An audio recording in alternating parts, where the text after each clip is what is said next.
Be talking to the microphone here for my friends at home, including my mother, who we know watches me in here, and I'm so happy she does.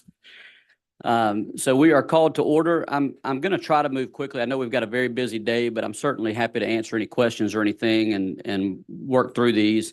We'll start with HB number 1135. We have a strike all to that bill. We're putting much of our language back in, but there are some changes that I will describe to you. And these are changes that came from the Secretary of State's office with conversations that were had with the Chief Justice. This is the bill on the judges that are to hear election day disputes.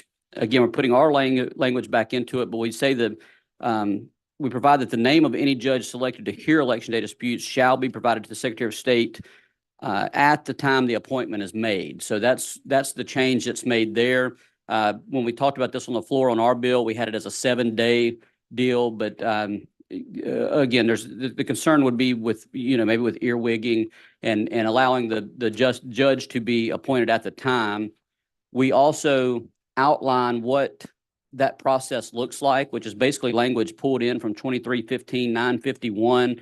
That's what you're going to see there from lines 21 down through lines 33. So that's already in statute. We just wanted to bring it forward to make clear that that's the process here. And then if you'll look there on 40 through 45, we say that, the listed and selected judges provided by the Chief Justice, they have the sole jurisdiction to hear the election day dispute, and also that election day disputes can only be filed in circuit court, which is part of another code. Again, we're just trying to make it clear because there was some confusion in a recent election as to number one, who the judge that was appointed was, and when that person, when that judge was appointed, whether the Secretary of State knew who it was, and also the courts that have jurisdiction in that. So this is basically our language with those few changes. Are there any questions?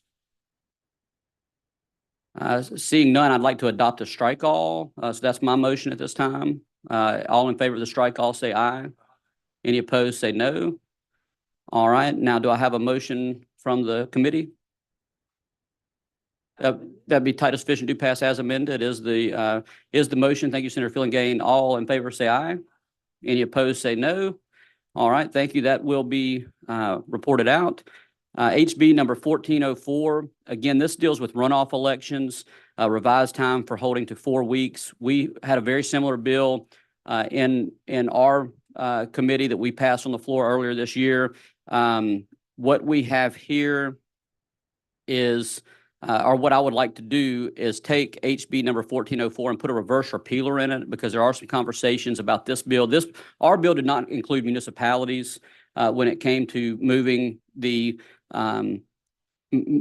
time frame. Theirs does. I would like to continue to discuss that. I'm not super big on the idea, but I do think it's worthy of discussion, which is why I would like to add a reverse repealer in it. And I'll make that motion now to add a reverse repealer. All in favor for the amendment to add a reverse repealer, say aye. Any opposed, say no. Okay, well, now that we've amended that, do I have any questions on this bill? All right, seeing none, is there a motion from the committee? Okay, so the motion is title sufficient to pass as amended. All in favor, please say aye. Any opposed, say no. All right, thank you. That carries, and we will report that out. Finally, HB number 1406.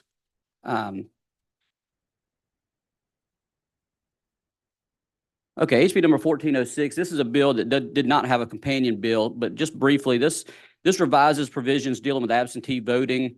The circuit clerks have talked to me as well as Chairman Sanford over the House about issues dealing with in-person absentee voting. So this is to bring that forward. I do have an amendment to add a reverse repealer. Does this have a reverse repealer? Let me make sure.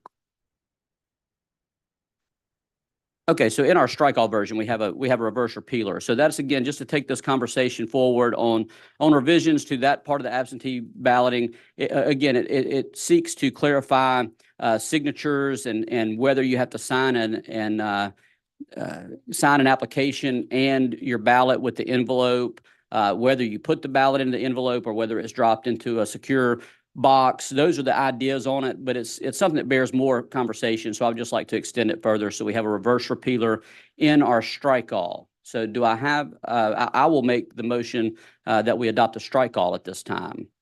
All in favor? Any opposed? Okay, are there any questions on the strike all?